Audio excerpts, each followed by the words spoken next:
दोस्तों, इस वीडियो को बनाने का हमारा मकसद ये है कि आपको प्लैनेट एक्स या निबिरू के बारे में सही जानकारी मिले, जिससे कि आप इन अफवाहों का शिकार न बने। तो चलिए शुरू करते हैं आज का ये एपिसोड।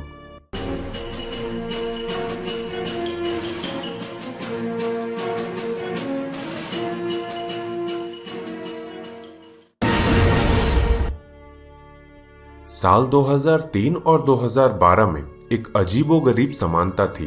इन दोनों सालों में दुनिया के अंत से संबंधित अफवाहों को इस कदर फैलाया गया था कि आम लोगों के मन में सचमुच एक भय पैदा हो गया था।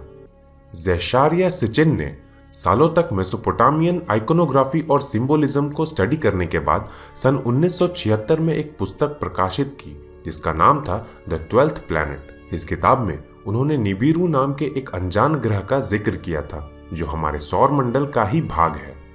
उन्होंने बताया कि निबिरू नेपट्यून से भी आगे मौजूद है और खींचे हुए एलिप्टिकल ऑर्बिट में सूर्य का चक्कर लगाता है, जिसके कारण हर 3600 सालों में एक बार यह सौर मंडल के अंदरूनी ग्रहों के नजदीक आता है। इस किताब में उन्होंने ये भी बताया कि सौर मंडल के शुरुआती दिनों में जुपिटर और मार्स के बीच एक ग्रह मौजूद था जिसका नाम था तियामत।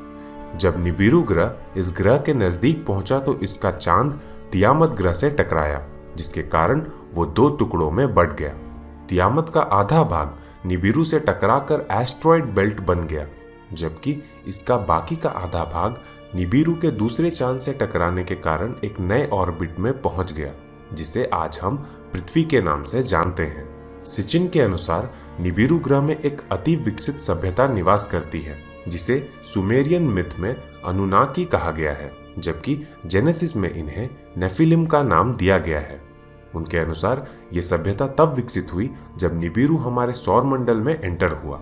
अनुनाकी सभ्यता ने अपनी तकनीक को विकसित करने के दौरान अपने ग्रह पर मौजूद प्राकृतिक संसाधनों का हद से ज्यादा इस्तेमाल किया, जिसके कारण बाद में उनका ग्रह खतरे में आ गया। सोना एक ऐसा धातु था जो उनके ग्रह के वातावरण को फिर से स्टेबल कर सकता था। इसलिए आज से करीब 4,50,000 साल पहले अनुनाकी इस धरती पर आए। चूंकि इस पृथ्वी पर अफ्रीका में सोना सबसे आसानी से मौजूद था, उन्होंने अपनी माइनिंग की शुरुआत भी वहां से की। कुछ समय तक वहां माइनिंग करने के बाद अनुनाकी वर्कर्स में वर्किंग कंडीशन को लेकर असंतोष पैदा हो गया, जिसके बाद एंकी ने यह फैसला किया कि अनुनाकी वर्कर्स की जगह गुलामों को इस काम पर लगाया जाए। पर उस समय पृथ्वी पर मौजूद होमो इरेक्टस इतने बुद्धिमान नहीं थे कि उनका ये काम कर पाते। इसलिए उन्होंने जेनेटिक इंजीनियरिंग के जरिए अनुनाकी के जीन्स को होमो इरेक्टस से मिलाकर होमो सेपियंस नाम के नए जीव का निर्माण किया, जो बाद में मॉडर्न ह्यूमंस कहलाए। सिचिन की माने तो सुमेर और मेसोपोटामिया के प्राचीन इंस्क्रिप्शन हमें बताते हैं कि ये सभ्यताएं भगवान के दिशा निर्देश में विकसित हुई। बाद में भगवान ने उनमें से कुछ को राजा का दर्जा दिया जो उनके और मानवों के बीच की कड़ी बन सके। उनका मानना था कि ये भगवान कोई और नहीं बल्कि अनुनाकी ही थे। सिचिन ने निबिरू की बात जरूर की, पर उन्होंने कभी ये नहीं कहा कि इससे पृथ्वी को कोई खतरा है। अगर उनकी थ्योरी की बात करें तो ज्यादातर रिसर्चर्स इससे सहमत नहीं हैं। उसके कई सालों बाद तक निबिरू किसी खास चर्चा का विषय नहीं रहा, पर सन 1995 में नैन्सी लीडर नाम की एक महिला सामने आई जिसने ये कहकर काफी फॉलोअर्स बनाए कि उनके दिमाग में ग्रे एलियंस ने एक डिवाइस डाल दिया है जिससे वो उनसे संपर्क कर सकती है। उसने ज़ेटा टॉक नाम की अपनी एक वेबसाइट भी बनाई जिसके जरिए उसने कई तरह के दावे किए जो हर बार गलत साबित हुए। इन दावों में प्लैनेट एक्स द्वारा पृथ्वी को नष्ट करना भी था। 1997 में हेल बॉब कॉमेट की चर्चा जोरों पर थी, पर नैन्सी ने यह कहा कि हेल बॉब असल में कोई कॉमेट नहीं बल्कि एक तारा है।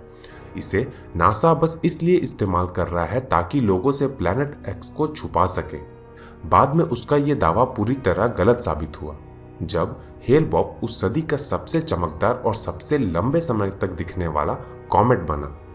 उसके बाद साल 2003 में उसने टीवी, रेडियो और अपने वेबसाइट के जरिए यह घोषणा की कि मई 2003 ही वो समय है जब प्लैनेट एक्स पृथ्वी के पास से गुजरेगा, जिसकी वजह से इसका पोल शिफ्ट होगा और इस पर मौजूद जीवन काफी हद तक खत्म हो जाएगा। पर इस बार भी ऐसा कुछ नहीं हुआ। इसके बाद इसके फॉलोअर्स और दूसरे कॉन्स्पिरेसी थ्योरिस्ट ने मायान कैलेंडर के आधार पर 21 दिसंबर 2012 को वो दिन बताया जब इस दुनिया का अंत हो जाएगा, पर इस बार भी ऐसा कुछ नहीं हुआ। अगर ये पृथ्वी के नजदीक से गुजरता है तो भूकंप, सुनामी, साइक्लोन जैसी प्राकृतिक आपदाओं को जन्म देगा, जिससे इस पृथ्वी पर मौजूद ज्यादातर जीवन खत्म हो जाएगा, और अगर ये पृथ्वी से टकराता है तो पृथ्वी से जीवन का नामो निशान मिटा देगा। पर इन भविष्यवाणियों का कोई वैज्ञानिक आधार नहीं है। दरअसल डेविड मीडे की ये भविष्यवाणियां केवल बाइबल के वर्सेस पर आधारित हैं। उनकी पूरी किताब Old Testament book of Isaiah chapter 13 verses 9 to 10 के इंटरप्रिटेशन पर बेस्ड है। इससे पहले कि प्लैनेट एक्स के बारे में वैज्ञानिकों की राय के बारे में जाने, चलिए ये जानते हैं कि दुनिया भर में लोग प्लैनेट एक्स को क्यों इतना भाव दे रहे हैं। इसका कारण है कॉन्स्पिरेसी थ्योरिस्ट द्वारा इस अफवाह को फैलाना। अगर आप गूगल पर प्लैनेट एक्स लिखकर सर्च करें तो ज्यादातर आर्टिकल्स या यूट्यूब वीडियोस जो आपको मिलेंगे उनमें ये लिखा होगा कि नासा ने ये मान लिया है या ये घोषणा की है कि प्लैनेट एक्स पृथ्वी की तरफ बढ़ रहा है, पर असल में ऐसी कोई घोषणा नासा ने कभी की ही नहीं। आमतौर पर लोग इन खबरों की पड़ताल नहीं करते। नासा जब भी कोई महत्वपूर्ण घोषणा करता है तो इसे वो अपने वेबसाइट पर भी डालता है और अपने ट्विटर पेज पर भी। चूंकि हम में से ज्यादातर लोग कभी ये जानने की कोशिश ही नहीं करते कि नासा या किसी अन्य स्पेस एजेंसी के नाम पर बताए गए न्यूज सही है या नहीं, आजकल कोई भी नासा या किसी अन्य स्पेस एजेंसी का नाम लेकर कुछ भी न्यूज बना देता है। इन कॉन्स्पिरेसी थ्योरिस्ट ने लोगों को प्लैनेट एक्स पर यकीन दिलाने के लिए कई वीडियोस भी डाले हैं जिनमें आकाश में एक के बदले 2 सूर्य नजर आ रहे हैं। उनका कहना है इनमें से छोटा सूर्य प्लैनेट एक्स यानी कि निबिरू है। दरअसल एक के बदले 2 या 3 सूर्य का आकाश में दिखाई देना ये बिल्कुल साबित नहीं करता कि ये दूसरा सूर्य निबिरू ही है। ऐसा कई कारणों से हो सकता है, जिनमें पहला है लेंस ग्लेयर, दूसरा है सनडॉग इफेक्ट, तीसरा जब आप कैमरे के सामने कोई ऐसे ग्लास का इस्तेमाल करें जिससे ऐसी आकृति बने, और कई और दूसरे कारण हैं जैसे कि मिराज इफेक्ट। नॉर्मली इन कारणों का पता आम लोगों को नहीं होता, इसलिए वो इन कॉन्स्पिरेसी थ्योरिस्ट पर आसानी से विश्वास कर लेते हैं। अगर आप इनके वीडियोस देखें तो ये हमेशा केवल यही कहते नजर आते हैं कि नासा लोगों से ये छिपा रहा है, नासा लोगों से वो छुपा रहा है। हमें ये समझना चाहिए कि पूरी पृथ्वी पर केवल नासा ही एक स्पेस एजेंसी नहीं है।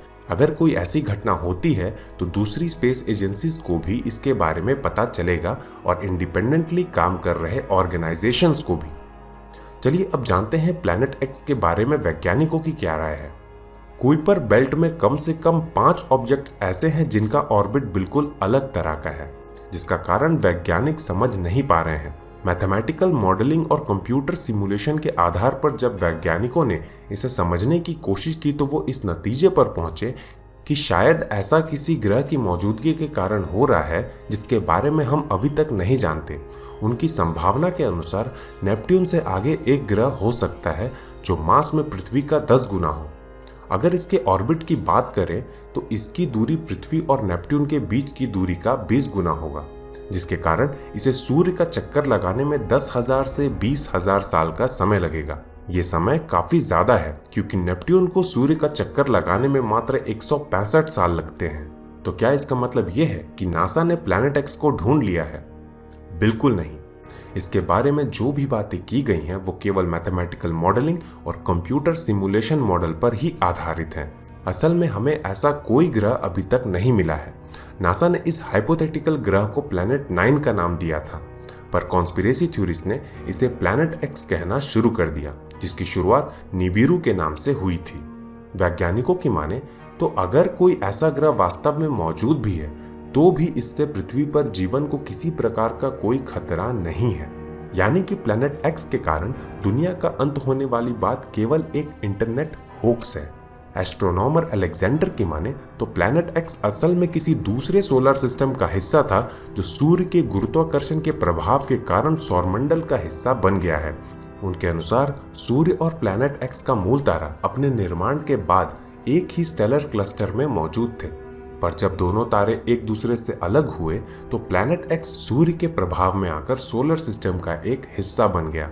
दोस्तों, कॉन्स्पिरेसी थ्योरिस्ट को छोड़कर अभी तक किसी भी स्पेस एजेंसी या रिलायबल सोर्स ने प्लैनेट एक्स को देखने या इसके पृथ्वी की ओर बढ़ने की बात नहीं की।